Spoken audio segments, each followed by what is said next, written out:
सुप्रभात मित्रों, मैं प्रतिभा पुनः अपने YouTube चैनल पे आप सबों का हार्दिक अभिनंदन करती हूँ। मित्रों, आज मैं बीएड सेकेंड ईयर से कोर्स CC8 ज्ञान एवं पाठचर्या जो है उसमें से एक टॉपिक है पाठ्यक्रम निर्माण में शिक्षकों की भूमिका का वर्णन, उसी पे प्रकाश डालूंगी। पाठ्यक्रम निर्माण में शिक्षकों की भूमिका। पाठ्यक्रम निर्माण में सर्वाधिक महत्वपूर्ण अभिकरण शिक्षक को ही माना गया है। पाठ्यक्रम के निर्माण में सबसे महत्वपूर्ण अभिकरण क्या है? वो है शिक्षक। इतना ही नहीं, ज्ञान मीमांसा की दृष्टि से शिक्षक की भूमिका एक दार्शनिक रूप में मानी जाती है। ज्ञान मीमांसा की दृष्टि में भी जो है शिक्षक की भूमिका जो है एक दार्शनिक के रूप में माना जाता है। शिक्षक को अपने विषय का पूर्ण स्वामित्व प्राप्त होता है, अतः पाठ्यक्रम नियोजन कार्य में इससे संबंधित अन्य घटकों की भी भागीदारी होती है। किंतु पाठ्यक्रम के विषय में सभी चरणों एवं सभी स्तरों पर शिक्षकों की भागीदारी सामान्य होती है। यानी पाठ्यक्रम से संबंधित जो भी अभिकरण है उसके निर्णय में शिक्षक की जो है भागीदारी सर्वमान्य होती है। शैक्षिक उद्देश्यों के निर्धारण, चाहे वो शैक्षिक उद्देश्यों के निर्धारण हो, अंतर्वस्तु के चयन हो एवं संगठन हो, शिक्षण विधियों एवं प्रविधियों के चयन हो तथा सहायक सामग्रियों के चयन, मूल्यांकन विधियों के निर्धारण आदि सभी सोपानों में शिक्षकों की भूमिका महत्वपूर्ण होती है। इनके निर्णय के बिना जो है कार्य संपन्न नहीं होता है, नहीं किया जाता है। व्यक्तिगत रूप से छात्रों एवं उनकी समस्याओं को समझने, उन पर ध्यान देने तथा निर्णय लेने का कार्य प्रभावी रूप से शिक्षक ही कर सकता है। अतः पाठ्यक्रम विकास में सर्वाधिक महत्वपूर्ण भागीदारी शिक्षक की ही होनी चाहिए। अब हम आते हैं शिक्षक की भूमिका के महत्वपूर्ण आधार, जो इस प्रकार हैं या फिर निम्न हैं। इसको हम पॉइंट में देखेंगे। पहला पॉइंट है, शिक्षक उस नाविक के तरह होता है जो यह भली भांति जानता है कि उसे कहाँ जाना है। शिक्षक क्या होता है? एक नाविक के तरह होता है जिसे पता है कि हमें किस किनारे से किस किनारे तक जाना है। तो एक नाविक के भांति शिक्षक को माना जाता है तथा वहाँ तक पहुँचने के लिए उसे किस विषय वस्तु की आवश्यकता है, यह सब निर्णय लेने के लिए वह सदैव तैयार रहता है। यानी अपने लक्ष्य तक वह किस विधि से पहुँचेगा वह भली भांति जानते रहता है और निर्णय के लिए सदैव तैयार भी रहता है। इसका तात्पर्य यह हुआ कि शिक्षकों में ज्ञान, अनुभव तथा व्यावसायिक उत्तरदायित्वों की प्रबल भावना होती है या प्रबल भावना निहित होती है, जो पाठ्यक्रम नियोजन में शक्ति का स्रोत सिद्ध होता है या पाठ्यक्रम नियोजन में शक्ति का स्रोत है, ऐसे भी हम लोग जान सकते हैं या पढ़ सकते हैं।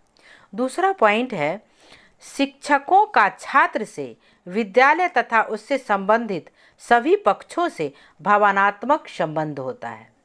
शिक्षकों का छात्र से, विद्यालय से तथा उससे संबंधित सभी पक्षों से भावनात्मक संबंध होता है, भाव से जुड़ा हुआ संबंध होता है।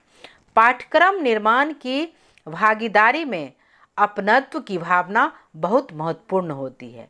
यानी पाठ्यक्रम निर्माण में जो है अपनत्व की भावना सुस्पष्ट दिखाई देती है, क्योंकि यही भावना विद्यालय के पर्यावरण को आवश्यक व्यवस्था प्रदान करने में सहायता प्रदान करती है। तीसरा पॉइंट है, पाठ्यक्रम को वास्तविक क्रियात्मक रूप कक्षा में ही प्रदान किया जाता है।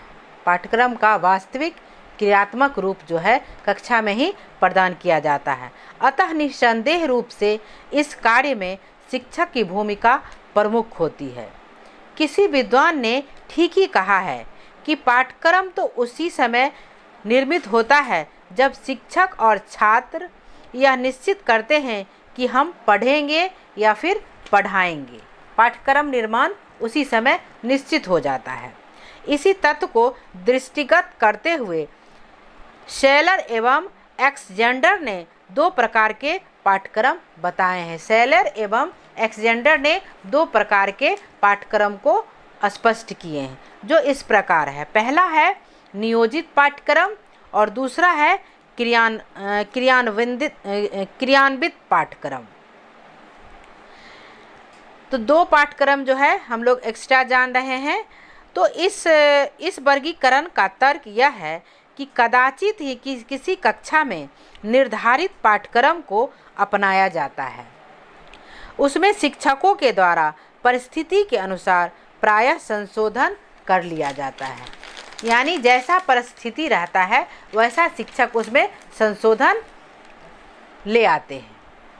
इसलिए क्रियान्वित पाठ्यक्रम को ही वास्तविक पाठ्यक्रम मानने वाला वर्ग पाठ्यक्रम निर्माण कार्य में शिक्षक को प्रमुख घटक मानते हैं। शिक्षा शास्त्री लीज फ्रेजर एवं जॉनसन अपनी पुस्तक the teacher in curriculum making में लिखते हैं कि छात्र एवं शिक्षक को कक्षा में प्रवेश कर जाने के बाद छात्र ज्ञान, अंतर्दृष्टि, प्रेरणा आदि सभी कार्य के लिए शिक्षक पर ही निर्भर हो जाते हैं। यानी शिक्षा शास्त्री लीज फ्रेजर एवं जॉनसन अपनी पुस्तक जो है the teacher in curriculum making में लिखते हैं कि छात्र एवं शिक्षक को कक्षा में प्रवेश कर जाने के बाद छात्र ज्ञान, अंतर्दृष्टि, प्रेरणा आदि सभी कार्य के लिए शिक्षक पर ही निर्भर हो जाते हैं। यानी छात्र शिक्षक पर निर्भर हो जाते हैं इन सभी कार्यों के लिए। पाठ्यक्रम विकास में शिक्षकों की भूमिका के संबंध में जॉन डीवी का प्रयोगात्मक विद्यालय एवं सर्वोत्कृष्ट उदाहरण है। उन्होंने अपने विद्यालय में सब कुछ शिक्षकों पर ही छोड़ दिया है। वे कहते हैं कि पाठ्यक्रम या पाठ्यवस्तु या छात्र ये जो भी कार्य है वह क्या है, विद्यालय पर ही होना चाहिए। और इसका प्रयोगात्मक जो विद्यालय एवं सर्वोत्कृष्ट उदाहरण वही स्पष्ट होता है और करते भी हैं। उन्होंने अपने विद्यालय में सब कुछ शिक्षकों पर ही छोड़ दिया है। वे कहते हैं कि पाठ्यक्रम का चयन किया हुआ है और छात्रों को किस प्रकार से छात्रों का जो है सर्वांगीण विकास किया जाए वह शिक्षक पर ही आश्रित है। पाठ्यक्रम के संबंध में जॉन डीवी लिखते हैं कि मेरे एवं मेरे सहकर्मियों के समक्ष नवयुवकों की शिक्षा के संबंध में कोई पूर्व निर्धारित सिद्धांत नहीं थे। यानी वो शिक्षक पर ही जो है अपना सारा कार्य चलाते थे, शिक्षकों के द्वारा ही। और वो कहते थे कि नवयुवकों की शिक्षा के संबंध में कोई पूर्व निर्धारित सिद्धांत नहीं थे। एडवर्ड एकर्ग का कहना है कि शिक्षक पाठ्यक्रम विकास प्रक्रिया का एक अनिवार्य अंग है। यानी क्रग एवं एडवर्ग महोदय कहते हैं कि शिक्षक पाठ्यक्रम विकास प्रक्रिया का एक अनिवार्य अंग है या महत्वपूर्ण अंग है। इसलिए वे कहते हैं कि पाठ्यक्रम आयोजन में शिक्षकों को भागीदार बनाना उन पर कोई एहसान करना नहीं है, क्योंकि शिक्षक पर ही यह कार्य होना ही चाहिए या सुनिश्चित ही होना चाहिए। अगर हम उसमें उनका भागीदारी लेते हैं तो वह हम उन पे कोई एहसान नहीं कर रहे हैं। नेक्स्ट है क्रग महोदय के अनुसार। क्रग महोदय कहते हैं शिक्षकों के पास वह ज्ञान और अनुभव होता है जो पाठ्यक्रम विकास कार्य में अत्यंत उपयोगी सिद्ध होता है। यानी शिक्षकों के पास यह ज्ञान होता है जिससे पाठ्यक्रम का विकास सिद्ध हो। इसके साथ ही क्रग महोदय एक प्रकार की चेतावनी भी देते हैं और कहते हैं कि कक्षा शिक्षकों को मात्र सभागित प्रदान करता है, तब तक व्यर्थ रहेगा प्रदान करता है तथा वह तब तक व्यर्थ रहेगा जब तक कि उसकी सहमति, उनकी अपनत्व की भावना प्राप्त न हो जाए। यानी तब तक वह जो है व्यर्थ रहेगा जब तक शिक्षकों का जो है सहमति या अपनत्व की भावना प्राप्त न हो। इस संबंध में विश्व शिक्षक संघ में एक विद्वान द्वारा व्यक्त किए गए विचार निश्चित रूप से उल्लेखनीय है। शिक्षकों के सहभागिता में यह अर्थ निहित है कि जिस शिक्षकों का परामर्श किया जाता है वे सक्रिय भूमिका निभा सके, अपनी सहमति एवं असहमति दोनों व्यक्त कर सके। यानी जिसको सहभागिता प्राप्त है वह जो है अपनी सहमति और असहमति दोनों को व्यक्त करें। परंतु वर्तमान स्थिति पर दृष्टिपात करने से यह पता चलता है कि अनेकों देशों में शिक्षकों में शैक्षिक कार्यों के नियोजन में पर्याप्त भागीदारी प्रदान नहीं की जा रही है। इस स्थिति पर टिप्पणी करते हुए विश्व शिक्षक संघ के पूर्व अध्यक्ष सर रोनाल्ड गोल्ड ने ठीक ही कहा है कि हेमलेट नाटक डेनमार्क को राजकुमार के बिना ही खेला जा रहा है। यानी वो जो शिक्षक संघ के जो पूर्व अध्यक्ष हैं रोनाल्ड गोल्ड, उनका कहना है कि हेलमेट नाटक यानी हेलमेट जो नाटक है डेनमार्क को राजकुमार के बिना ही खेला जा रहा है। यानी नाटक में जो राजकुमार है उनके बिना रहते ही यह नाटक तैयार कर लिया गया है। जैसा कि हम जानते हैं कि कोई भी पाठ्यक्रम आयोजन का कार्य तो लगभग किसी विशेषज्ञों के हाथ ही केंद्रित होती है। यद्यपि उन विशेषज्ञों में बहुत से सफल और अनुभवी शिक्षक भी होते हैं, इसलिए उनके द्वारा निर्मित योजना प्रायः आदर्श एवं महत्वाकांक्षी होता है। अनेक अध्ययनों से प्राप्त निष्कर्ष से यह पता चलता है कि शिक्षक की उपेक्षा केवल शैक्षिक सामग्रियों एवं शिक्षण विधियों पर केंद्रित योजनाएं सफल नहीं हो पाती है। जहां कहीं भी शिक्षक की भागीदारी के प्रयास हुए हैं वे वांछित दिशा सूचक ही माना गया है। उपयुक्त विश्लेषणात्मक से यह पता चलता है कि प्रायः सभी सरकारें शैक्षिक कार्यक्रमों के आयोजन में शिक्षक के समुचित भागीदारी के प्रति उदासीन रही है।